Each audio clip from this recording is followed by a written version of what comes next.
Assalamualaikum dan salam sejahtera. Okey, selamat malam. Okey, sekarang pukul 11.30 malam hari Jumaat. So hari ni hari yang terakhir untuk trading week minggu ni. Okey, so market akan tutup dalam masa beberapa jam lagi. So kita untuk bulan ni kita ada lagi satu hari trading, iaitu hari Isnin, sebelum kita mulakan trading di bulan baru pada hari Selasa. Okey, apa yang saya nak kongsikan hari ini adalah something yang saya jumpa recently dalam internet. Okey, ini bukannya saya cipta, bukannya saya yang create ke apa. Ini saya berdasarkan apa yang saya belajar daripada internet, dan kemudian ni saya nak share supaya kita boleh kongsi dan kaji bersamalah sama ada benda ni boleh membantu dalam kita punya trading ke atau tidak. Okey. So apa yang saya nak share hari ini adalah mengenai sentimen, retail sentiment lah. Okey, retail sentiment ni kita boleh dapat daripada MyFXbook lah. Okey, dekat sini ada macam-macam pair, daripada major pair, exotic pair dan juga metal. Okey, so basically apa yang retail sentiment ni bagi tahu adalah dia kumpulkan data lah. Okey, contoh macam Euro USD ni, dia sekarang ni ada 12% yang tengah short Euro USD dan 88% tengah long Euro USD lah. Okay. So contoh macam ni BGBP USD 20 short dan 80 long lah. Okay. Dan seterusnya kita boleh tengok yang lain-lain. Kemudian dia ada bagi average short price, okay, purata harga tempat diorang short, dan average long price lah, iaitu purata harga diorang untuk long lah. Okay. Okay, so ini adalah data yang kita boleh dapat daripada retail sentiment. Okay, sebelum kita go deeper pasal data ni, okay, izinkan saya nak share something, okay, iaitu mengenai beza antara retail traders yang saya cerita tadi dengan institutional traders lah. Okay, so dalam market ni dia ada kebanyakannya dia ada 3 benda yang hanya ada dua outcome, iaitu sama ada buy atau sell, kalah atau menang, dan juga dia ada institutional traders, okay, traders yang besar-besar ni, dan retail traders lah. Retail traders ni yang kecil-kecilan lah. Okay, so yang definition ni saya bukan buat sendiri, ini saya ambil daripada Investopedia. Okay, so institutional traders ni adalah golongan traders yang buy and sell dalam satu group of institution lah. Okay, menggunakan sama ada pension fund, mutual fund families, insurance companies, ataupun ETF, exchange traded fund. Itu semua dikenali sebagai institutional traders lah. Okay, contoh dia macam hedge fund, orang yang manage pension fund, non-commercial institution, atau investment bank, ni semualah. Ataupun yang ini kita boleh selalu, kadang-kadang kalau bahasa pasar dia kita panggil jerung lah, jerung dalam market lah. Dia punya position boleh menggerakkan market lah. Okay, dan kemudian dia ada lagi satu, iaitu retail traders lah. Okay, retail traders ni macam unlike institutional traders, belit-belit dah cakap. Retail traders ni dia position dia orang kecil-kecil. Okay, position dia kecil dan position dia orang tak mampu pun nak menggerakkan market. Okay, so antara contoh-contoh retail traders ni macamlah saya, okay, kamu yang tengah tengok ni. Okay, lepas tu segala-gala apa yang kita tengok kat Facebook lah. Kalau ini nama ni saya main petik je ni. Kalau ada terkena, minta maaf ya. Ini saya tak bermaksud nak tujukan guru siapa lah. Tapi contoh-contoh dia macam ni lah, yang mana apa efek-efek ni semua, ataupun macam saya trader, meletup trader ke, bersih kuning trader ke, apa-apa trader lah. Walaupun dia pakai Lamborghini, dia tunjuk dia pakai Lamborghini ke apa, tapi dia still retail trader. Okay, pergerakan dia tak mampu menggerakkan market. Okay, so ini adalah dua beza antara traders ni. Okay, dan dua-dua trader ni sebenarnya kita boleh dapat data diorang. Okay, seperti yang saya share tadi, retail traders kita boleh dapat data dia daripada sini. Dan untuk institutional traders, data dia datang daripada COT lah. Okay, boleh tengok dekat tradingvista.com ni. Okay, boleh tengok ini adalah data untuk trader yang besar-besar tadi lah. Okay, ini trader yang besar-besar tadi. Okay, sekarang ni kita go to deeper analysis. Okay, apa yang retail trader buat dan apa yang institutional trader ni buat, dan kita tengok siapa yang menang dan siapa yang kalah. Okay, so kalau kita pergi dekat MyFXbook ni, saya ambil satu contoh yang pair yang saya tengah trade, dan memang sebelum saya trade ni saya perhatikan jugalah. Okay, memang 14% saja yang short AUD USD ni dan 86% yang long dekat pair ni, ataupun kalau ikut retail traders ramai yang buy dan ramai yang sell. Ramai yang buy daripada yang sell. Okay, so kalau kita boleh ambil average speed ni, okay, kita copy data dia dan kita letakkan kepada chart. Okay, saya letak satu horizontal line. Okay, saya masukkan parameter dia.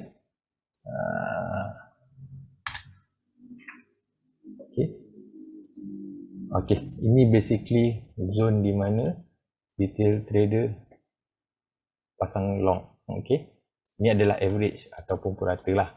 Okay, so kita boleh, apa yang kita nampak, apa yang kita boleh jangkakan, kita punya best educated guess adalah ada yang buy dekat kawasan ni dan juga mungkin ada yang buy dekat kawasan ni lah, ataupun dekat structure ni lah. Okay, dekat structure ni. Okay, so ni mungkin antara 3 tempat mana retail trader masuk position buy lah. Okay, so basically kalau dekat sini kita mungkin nampak mungkin ada justify lah untuk retail trader buy, sebab dia mungkin impulsif, dia mungkin correction dan dia mengharapkan lagi satu impulsif lah. Tapi bila tak jadi impulsif, okay, market turun, kita tengok dekat ni time frame H4, market jelas, dengan secara jelasnya turun, tapi masih lagi ada retail trader yang pasang long. Okay, pasang long kat sini, mungkin ada yang pasang long dekat sini, tapi average dia kita ambil tengah-tengah, yang seperti yang dalam data tadi adalah di kawasan ni lah. Okay, dan market dalam keadaan market downtrend ni, retail trader pasang long. Okay, so kalau kita tengok dekat daily, sebentar, okay, kalau kita tengok dekat daily pun sebenarnya market ni adalah market downtrend. Okay, kalau kita tengok daripada sini, ini adalah market downtrend. Mana kalau kita tengok kat sini market turun, kemudian dia naik balik, buat retracement, dia turun, dia naik balik, kemudian dia turun. Okay, so 3 dah market ni memang sebenarnya memang nampak downtrend lah. Okay, market ni kalau daripada mata kasar kita nampak downtrend lah. Tapi retail trader kebanyakannya long. Okay, so kalau retail trader long, apa yang institutional trader buat?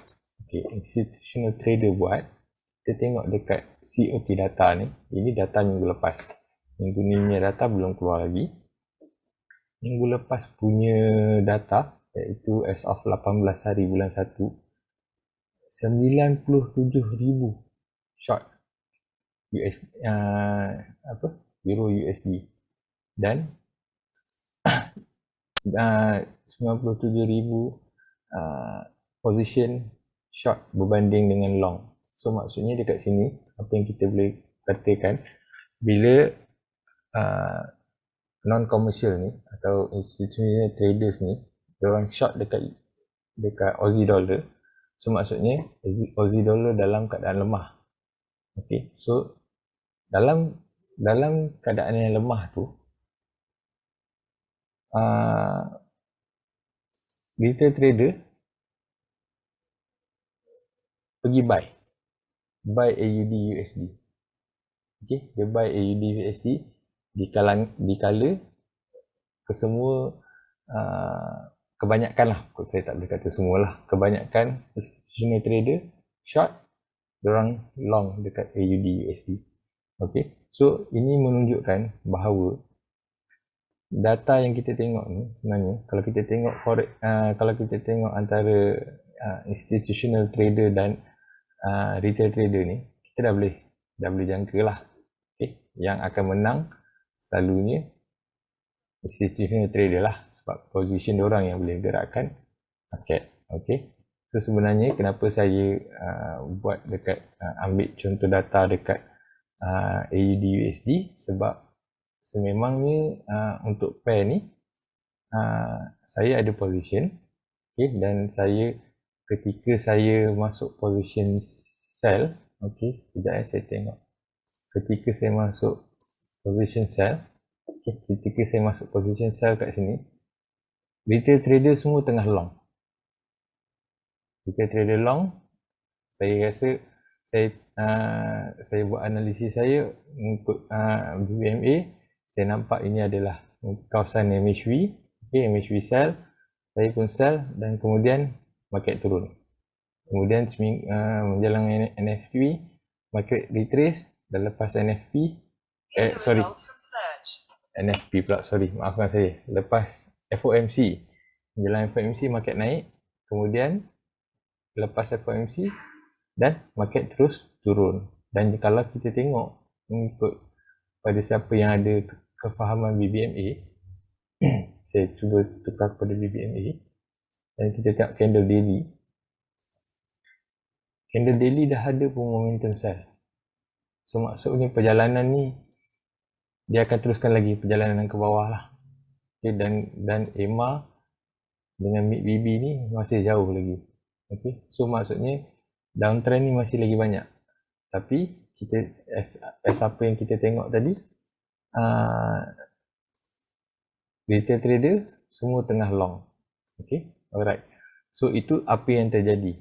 Okay, so macam mana kita boleh gunakan benda ni dalam kita punya trading. Okay, so apa yang saya buat dan apa yang saya cuba cadangkan lah, okay, untuk fahaman masing-masing.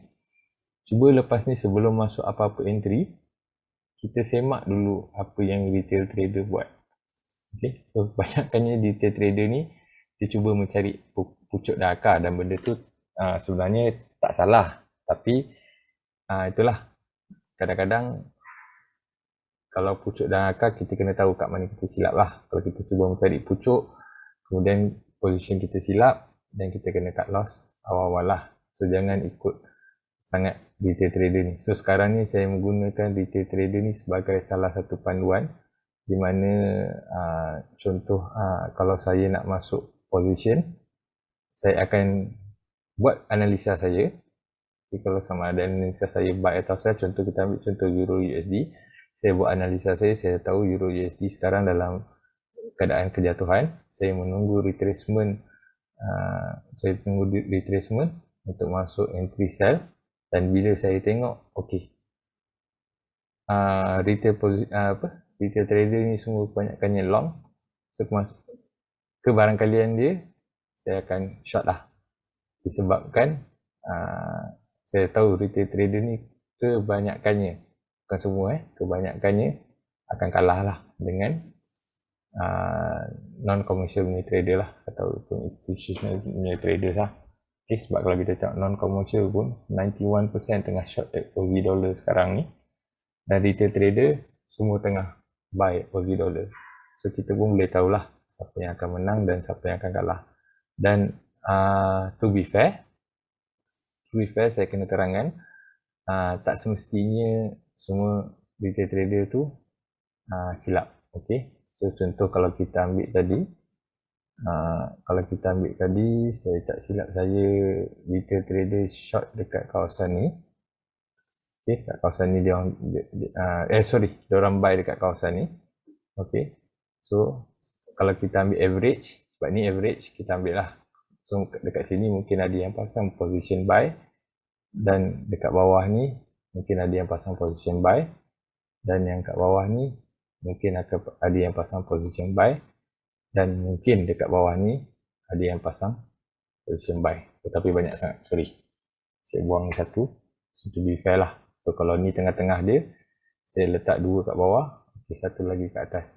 Mungkin ada yang buy dekat kawasan ni kot. Okay, lepas break, di test, dia buy. Okay, so kita di sini adalah titik tengah. Mungkin ada yang buy dekat sini, buy dekat sini, dan mungkin ada yang buy dekat sini dan buy dekat sini. Okay. So ke barang kalian ni, kebiasaannya kalau market reverse, yang kat bawah ni je lah yang akan selamat. Yang lain ni ke barang kalian dia untuk bank MC tu adalah tinggi lah. So tak semestinya lah. So maksudnya kalau dalam 5 golongan, kita kira 1, 2, 3, 4, 5 golongan retail trader ni, mungkin hanya ada 1 je golongan yang menang. So lagi yang 4 ni akan kalah. So that's why saya kata kita boleh gunakan retail sentiment ni sebagai bukan tempat untuk entry, tapi sebagai pengukuhan kita punya entry. So maksudnya bila kita dah analisis nak buy, kita dah analisis nak sell, so kita boleh tengok dekat mana apa yang retail sentiment, dekat mana keadaan dia sekarang. So kalau basically retail sentiment semua orang buy dekat kawasan ni sorry okay, so semua orang buy dekat kawasan ni dan kita tengok market tengah turun lagi, so kita jangan buy dululah, kita tunggu market retrace mungkin kat kawasan ni, ataupun dia mungkin naik kat kawasan ni, tanpa segan silu kita sell je lagi. Okay, sebab market ni memang tengah market downtrend lah. Seperti kita tengok dekat daily pun tadi, kalau siapa yang ada kefahaman WMA, daily pun dah ada momentum sell. So yang naik ni hanyalah sekadar retracement, mencari kawasan re-entry sell. Okay, so setakat tu je dulu apa yang saya cuba sampaikan, dan jangan ambil bulat-bulat apa yang saya cakap ni. Kita kaji bersama, kita tengok sama adakah benda tu betul atau tak, jadi atau tak, dan hopefully benda ni boleh menambah lagi keyakinan kita lah untuk entry. Okay, so setakat tu je dulu. Sehingga kita jumpa lagi. Assalamualaikum dan bye-bye.